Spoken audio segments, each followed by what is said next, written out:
Hey everyone, and welcome to What Did I Miss? Where today, I'll be discussing and breaking down the second episode of Star Trek Strange New Worlds and looking for all the Easter eggs and references that you may have missed. This series has really started out well, as both this episode and the last were some of the best Trek that I have seen. Not only is the show shot beautifully, but the actors are doing a fantastic job of bringing these characters that we already know to life in a new and exciting way. And I'm obviously not the only one who thinks like that, since Strange New Worlds currently holds the highest rating of any Star Trek series on the site Rotten Tomatoes, after critics there were given access to the first 5 episodes to review.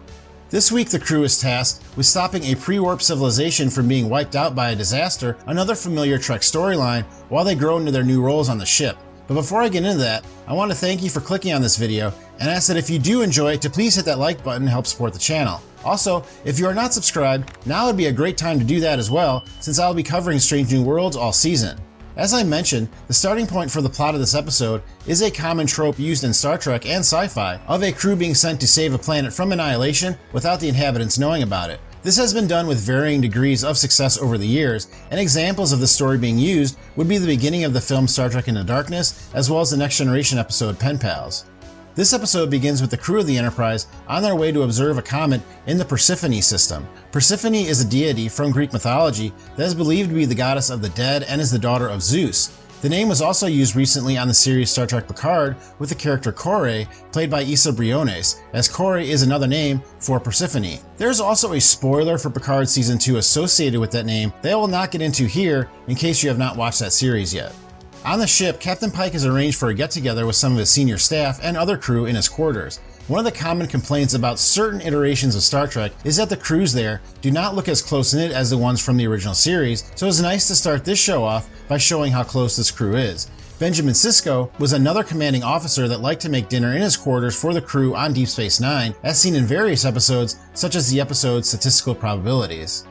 Lieutenant Ortegas refers to the dinner as the Captain's Table, and this is a really deep Easter egg into the world of Star Trek novels. The Captain's Table novels are a collection of short stories, each told by a captain or commander from Trek lore, while visiting a bar that exists outside of normal space that only ship captains can enter and see.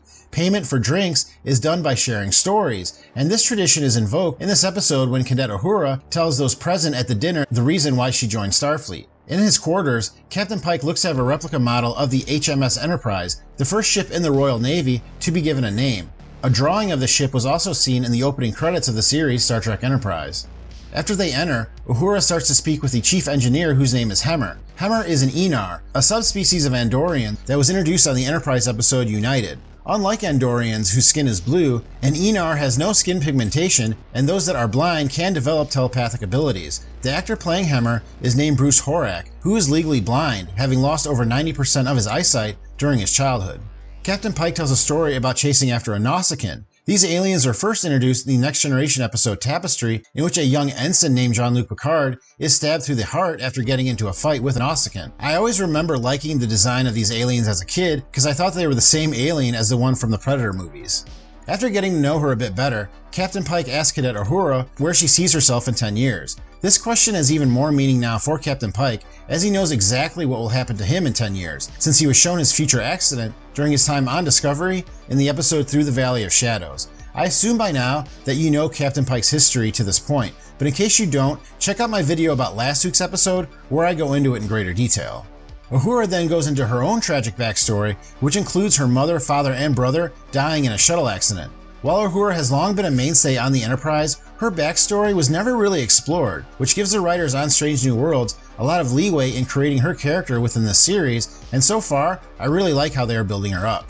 Spock discovers that the comet will hit a planet in the Persephone system, and the crew create a plan to divert it from its current path. Pike tells Number 1 that he loves his job, which reminded me of an animated former Number 1 turned captain, Will Riker, and what he had to say about his job during his recent appearance on the animated series Star Trek Lower Decks. The senior staff meet to discuss the comet, and one of the crew there is named Sam Kirk.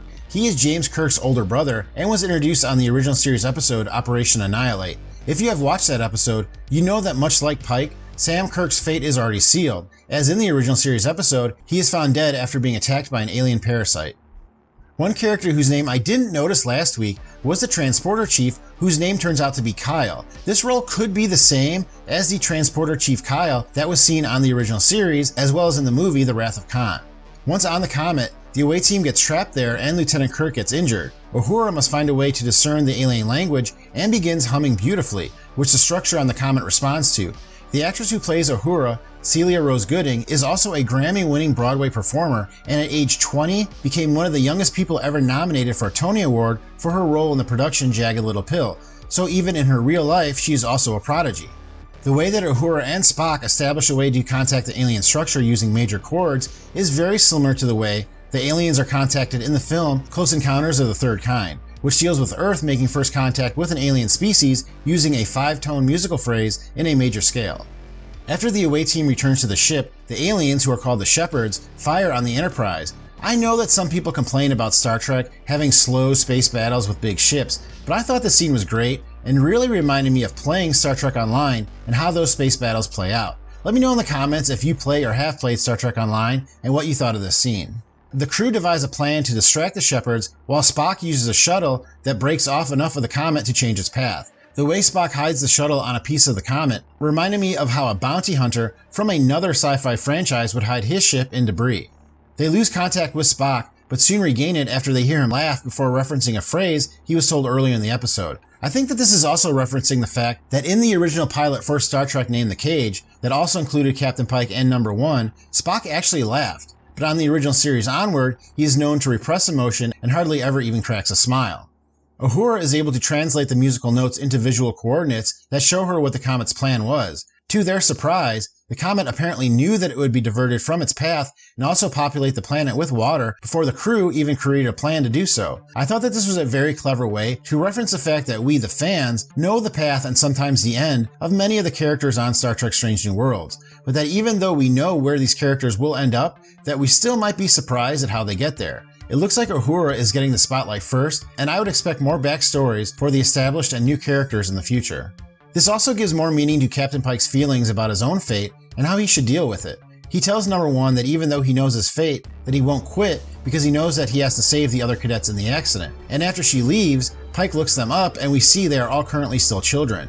One way that Pike may attempt to change his fate is to do so by changing theirs, meaning that Pike may reach out and contact one of them and either enlist their help directly or try to keep them from joining Starfleet, which would change the event. But what do you think? Will Captain Pike try and reach out to one of the cadets that he saves now when they are younger and try and change his future? Well, that is everything I saw, but let me know in the comments if I missed anything. Thank you very much for watching this video. Please hit that like button if you have enjoyed it, and I will see you next time on What Did I Miss?